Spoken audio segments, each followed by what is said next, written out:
Sonic Unleashed is definitely not the easiest game in the franchise. The game boasts many challenges for players throughout their quest to defeat Dark Gaia and Eggman's plan to conquer the world. With Sonic Unleashed Recompiled being released, the attention for this game has skyrocketed, with it bringing both newcomers and veterans into the world of Sonic Unleashed.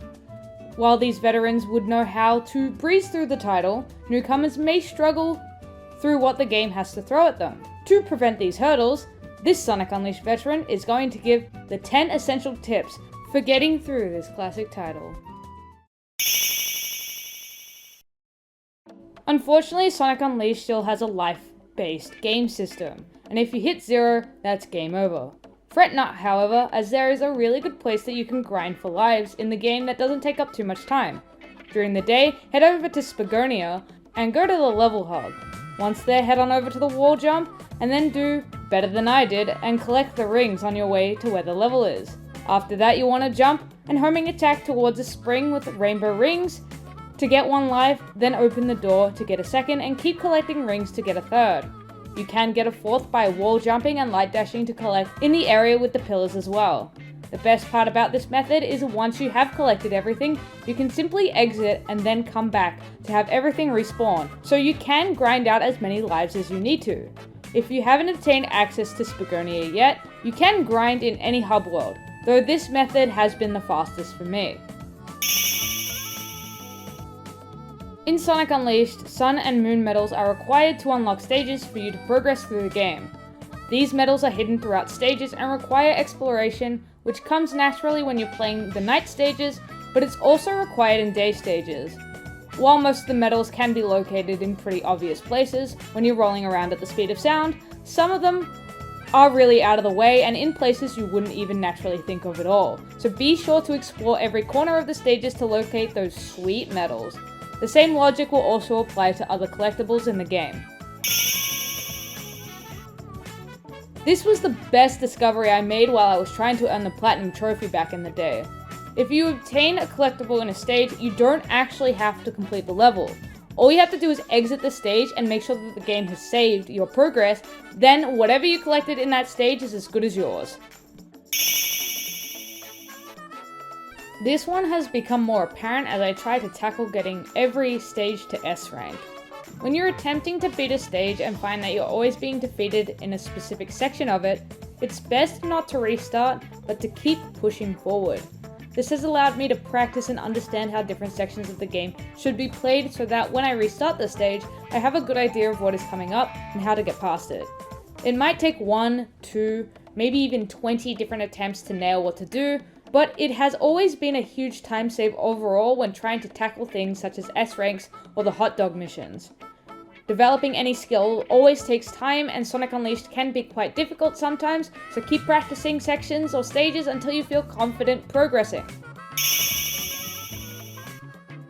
Drifting in Sonic Unleashed can be a bit of a pain. If you want to get a good drift though, it's best to start just slightly in from the outside and then just hold the analog stick in the direction you're drifting. Usually this gets you a nice curve, at least nice enough to finish Missouri Day Act 2, which will allow you to get around corners without falling off. In a lot of modern Sonic games, how fast you complete a stage is the most predominant factor in what your rank will be. But in Unleashed, it's not that simple. While time does play a factor, especially in day stages, collecting rings and defeating enemies are slightly more influential. As Sonic, collecting as many rings as you can and taking paths that destroy the most enemies as possible will grant you that sweet, juicy S rank, if you are going at a good pace. For Werehog, it's all about defeating enemies, so if the quick time event ever pops up on the screen, you should try and complete it as much as you can, because that will increase your score exponentially. You won't have to defeat every enemy like this though, just a good chunk of them. And if there is ever a sub-boss enemy, you should always use this skill on them. Also, like the day stages, you should try and collect rings where you can, because they can boost your score too.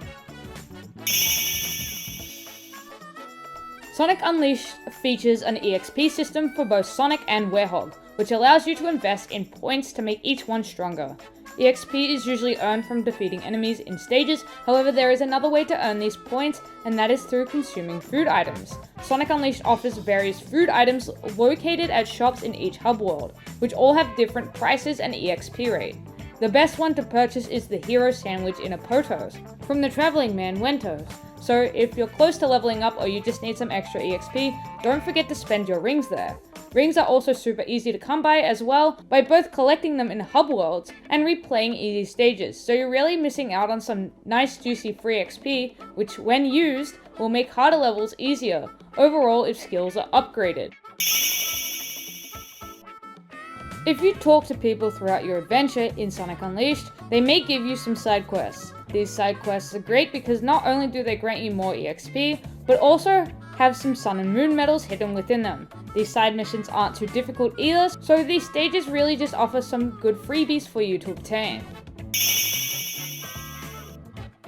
I know the joys of button mashing all too well, but learning Werehog's combos will make the game way easier.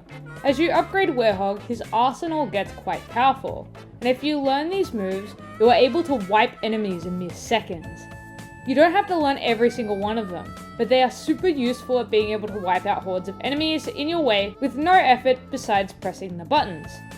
These combos aren't that hard to learn either, like in other action games, so just take some time to be able to still button mash, but in a specific order. This next one took me years to figure out. There is a tiny bit of time you are able to save in the Werehog stages. When you latch onto a wall or hook, you can press the button you used to do so again in order to make Sonic do a ball jump in the air. This allows you to skip the sluggishness of propelling yourself in a direction, though I'd personally only advise using this trick when you're gripping onto the edge of a wall or platform, as doing this off of the hooks can really hinder your ability to use them effectively. So those were what I believe are the 10 essential tips for Sonic Unleashed. If you have a suggestion that I didn't include, please put it in the comment section down below. The goal of this video is to help people out, so more help is always welcome. This is the part where the YouTuber tells you to like and subscribe, but I'll be real, I don't know when my next Sonic video will come, but if you're interested in gameplay, my gameplay channel features every S rank in Sonic Unleashed, so head over there for that kind of content. I thank each and every one of you for watching this video. I really hope that it helped out in some way, and I wish you luck on your Sonic World adventure.